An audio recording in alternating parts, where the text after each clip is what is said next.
ठीक है गुरुवर, सूर्यास्त की बेला में। सूर्यास्त? सूर्यास्त के समय क्या? गुरुवर और वैष्णवी के बीच द्वंद्व होगा और गुरुवर वैष्णवी की परीक्षा लेंगे और तय करेंगे कि वैष्णवी तलवार चलाने में कितनी निपुण है। राजकुमारी जी, हम जानते हैं कि हमारे सत्यवादी महाराज जैसे पिता की पुत्री किसी भी परिस्थिति में असत्य का सहारा लेकर अपने पिता को अपमानित नहीं करेंगी। तो हमें बताइए, क्या कल रात्रि में आपने अपने पांव महल के बाहर रखे थे?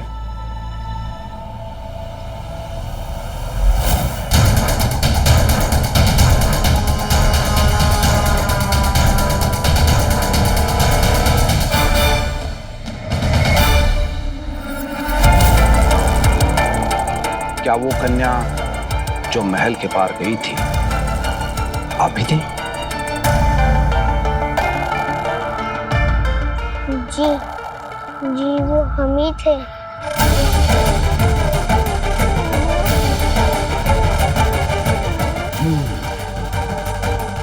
आपने सत्य बोल के अच्छा किया, क्योंकि हमें ज्ञात था कि वो कन्या आप ही हैं। आपको ज्ञात था? कैसे?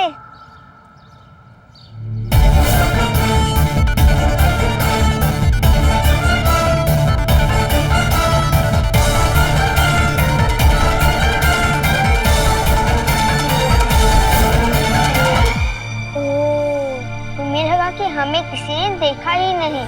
राजकुमारी जी, हम जानना चाहते हैं कि ऐसी क्या विकट परिस्थिति आन पड़ी थी कि आपको सूर्यास्त के उपरांत महल के बाहर जाना पड़ा? अनिवार्य था सेनापति जी। महाराज रत्नाकर को तो अपने प्रजा की चिंता बिल्कुल ही नहीं है। यहाँ फसलों के नष्ट होने के कारण किसान परेशान है, वहाँ महाराज अपनी पुत्री के जन्म उत्सव मनाने में व्यस्त है। यदि हमारे सामने कभी नकारात्मकता आती है तो हमारा धर्म है कि हम उसके स्रोत तक जाकर उसको पूर्ण रूप से नष्ट करें। आज भी भोजन में मात्र आधी रोटी मिली, वो भी माँ के हिस्से से। हमें आपसे कुछ नहीं चाहिए, बस इस पेट के फल गिरा दो, हम सब मिल बांट के खा लेंगे। कल को हमारे इस गांव अनाज समाप्त हो जाएगा तो राजा हमें सहायता करने आएंगे, हैं? इसीलिए बाहर गई थी। गांव वालों को भूखा नहीं देख सकते हैं हम। किसी ना किसी को बताना ही था, इन्हें ही बता दिया। संभवतः डांट सुननी पड़ेगी, वो भी स्वीकार है। गांव वालों को खाना खिलाने के लिए हम डांट खा लेंगे।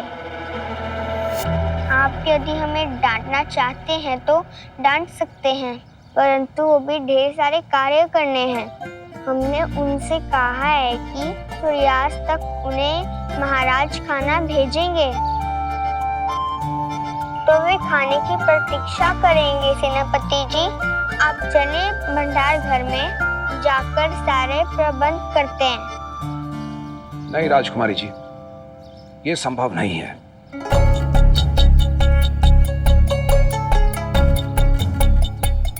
हम इस राजद्रोह में शामिल नहीं हो सकते। इस घटना की सूचना हमें महाराज को देनी ही होगी।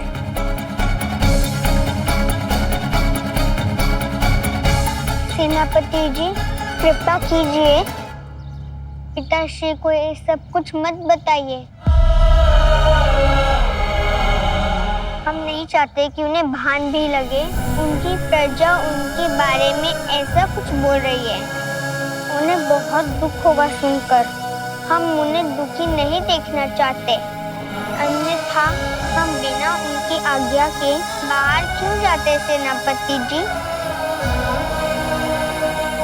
हम अपने पिताश्री के मान पर कोई कमी नहीं देख सकते। ठीक है राजकुमारी जी, यदि आप ऐसा चाहती हैं तो हम आपकी सहायता करेंगे, किंतु इस राजद्रोह के लिए हमें क्या प्राप्त होगा? इस सहायता के लिए हम आपको अपनी सोने की पायल देंगे।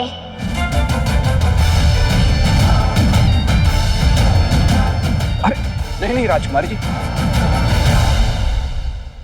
हम तो बस परिहास कर रहे थे।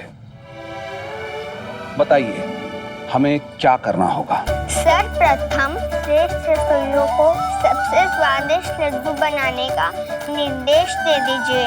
ढेर सारे, और गांव वालों के भोजन के विषय में भी तो सोचना है।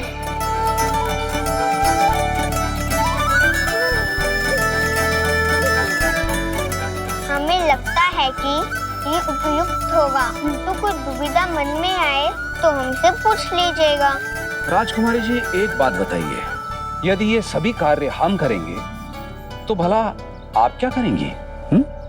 हमें तो सूर्यास्त को परीक्षा देनी है ना। बहुत बहुत धन्यवाद सेनापति जी।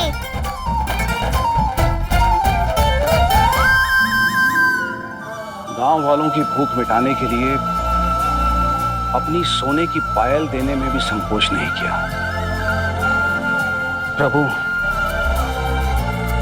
ऐसी राजकुमारी सबको मिले।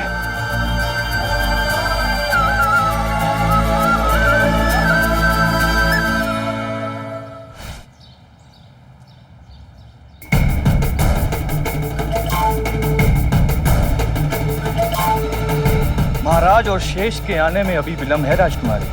सच में आप अभी हमारे साथ परीक्षा आरंभ करना चाहती हैं? महाराज रत्नाकर कल सूर्यास्त तक भोजन भेज देंगे। शीघ्र ही परीक्षा समाप्त हो गई तो भोजन पहुंचाने में विलंब नहीं होगा। कितने प्रसन्न होंगे सभी गांव वाले अपने राजा को अपना वचन पूरा करते देखकर। राजकुमारी, ध्यान कहाँ है आपका? राजकुमारी, प्रश्न पूछा है आपसे, उत्तर तो दीजिए। क्षमा गुरुवर।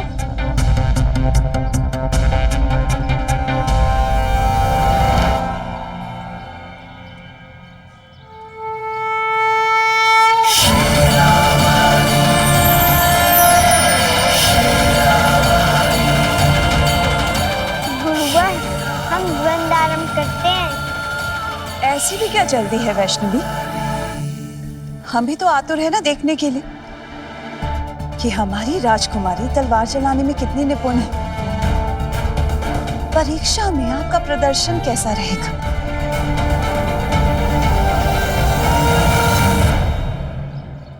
वैष्णवी, मेरे दिए गए सुझाव स्मरण रखना, बहुमूल्य है, बहुत सहायता करेंगे तुम्हारी।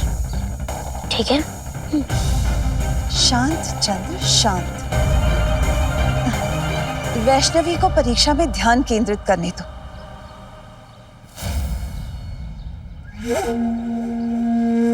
जहां से आपने तलवार उठाई थी इसे वहीं रख दीजिए। यदि हम अपनी तलवार रख देंगे तो आप हमारी परीक्षा कैसे लेंगे? जिज्ञासा की भी धनी है आप राजकुमारी। सदैव कोई ना कोई प्रश्न आपके पास रहता है। आपके प्रश्न का उत्तर भी आपको मिल जाएगा। पहले ये तलवार तो रखिए। कहा था ना मैंने, गुरुवर बहुत खड़ूस है, सदैव कुछ ना कुछ करके चौंका ही देते हैं। बस किसी तरह आज तुम उन्हें पराजित कर दो। मैं प्रार्थना करूंगा तुम्हारे लिए।